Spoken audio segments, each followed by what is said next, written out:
Today, readers are responding to Doug Saunders reporting on Canada's brain-injured Cuba diplomats, who are speaking out about Ottawa's silence.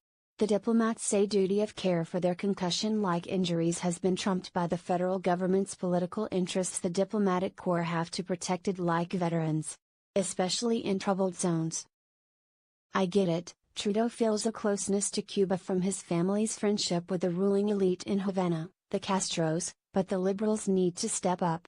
Cheryl 8 They are afraid of upsetting Cuba because of Canada's bid for a UN Security Council seat, one diplomat said.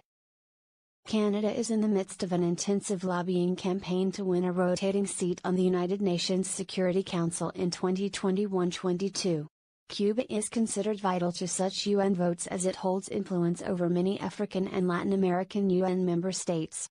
Justin Trudeau is also friends with the Castro clan and has always held them in high regard, as he has said on several occasions. I guess some totalitarian regimes aren't as bad as others. Anything for a UN seat. Outsider 22 Instead of complaining about this, we need to find out what the causal factors are. It's obvious Trudeau is trying to keep this silent for his political reasons. That doesn't surprise anybody. I just find it hard to believe the Americans and Canadians can't ascertain the causes and whether the Cubans behind this, and if so why. Mike 5 This government's commitment to transparency and its ideology is once again revealed.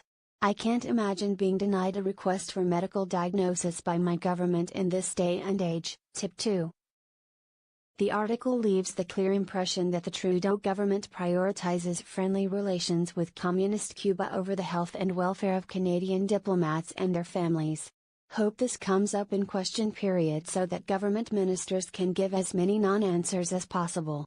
William Lyon Mackenzie 1 Appalling behavior by the Trudeau Liberals.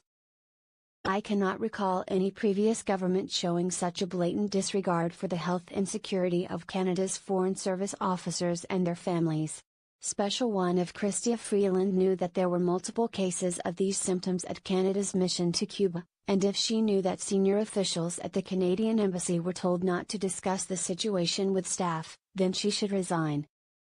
It is beyond offensive for employees to be left in the dark as to the risks to themselves and their families. What craven motivation would make the government think that a pattern of illness or injury should be hidden from staff? Half Pale, Will Mob from the comments is designed to highlight interesting and thoughtful contributions from our readers. Some comments have been edited for clarity.